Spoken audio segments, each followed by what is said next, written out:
যেখানেই পুশিন হবে সেখানে আমরা তার তীব্র প্রতিরোধ করে তুলব ইনশাআল্লাহ। আমাদের এই সীমান্তবর্তী এলাকায় দেশ স্বাধীন হওয়ার পর থেকে হাজার হাজার দেশপ্রেমিক আমাদের বাংলাদেশের নাগরিককে যারা হত্যা করেছে তারা কখনো আমাদের দেশের বন্ধু হতে পারে না। বাংলাদেশে ভারতের সঙ্গে 4096 কিলোমিটার বর্ডার আছে।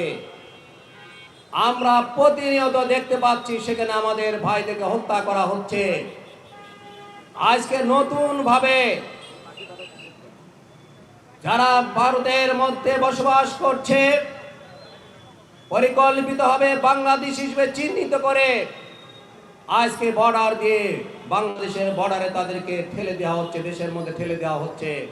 কিন্তু আপনারা দেখেছেন বিজেপি এবং এদেশের জনগণ বিজেপির সঙ্গে একতাবদ্ধ হয়ে ভারতের আধিপত্যবাদী শক্তির বিরুদ্ধে বিএসএফের বিরুদ্ধে ঐক্যবদ্ধভাবে তারা রুখে দাঁড়িয়েছে।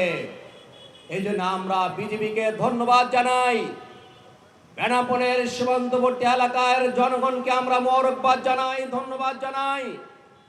আমরা ভারতকে বলতে চাই আমাদের দেশ ছোট, কিন্তু 18 কোটি মানুষ এখানে বসবাস করে। 18 কোটি মানুষের 36 কোটি হাত আছে। এই 18 কোটি মানুষ বাংলাদেশের স্বাধীনতা সার্বভৌমত্ব রক্ষার জন্য অতন্ত্র মধ্যে কাজ করবে ইনশাআল্লাহ। আপনারা 15.5 বছর আপনাদের তল্পি বাহক একটি শক্তিকে বাংলাদেশের ক্ষমতায় অগণতান্ত্রিক ভাবে বসিয়ে আপনাদের স্বার্থ আপনারা হাসিল করেছেন। আমাদের নেতৃবৃন্দকে হত্যা করেছেন।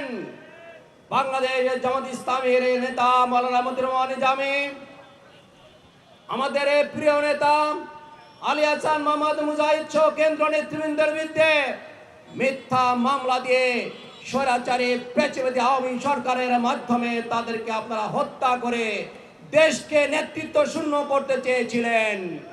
কিন্তু 12ই ফেব্রুয়ারি নির্বাচনে ভারতকে বলতে চাই, আপনারা দেখেছেন এদেশের মানুষের মধ্যে দেশপ্রেম আছে। এদেশের মানুষ আপনাদের আধিপত্য কখনো মেনে নেবে না, যার কারণে জামাত ইসলামের পক্ষে তারা ভোট দিয়েছে। আজকে বাংলাদেশের সংসদে জামাত ইসলামের 67 জন সংসদ সদস্য রয়েছে। নির্বাচনে 33% মানুষ বাংলাদেশ জামাত ইসলামের পক্ষে ভোট দিয়েছে। 11 দলের পক্ষে প্রায় 39% মানুষ ভোট দিয়েছে। আজকে দেশের মানুষ আপনাদের আধিপত্য কখনোই মেনে নেবে না। বিগত নির্বাচনে সেটা আপনারা দেখেছেন।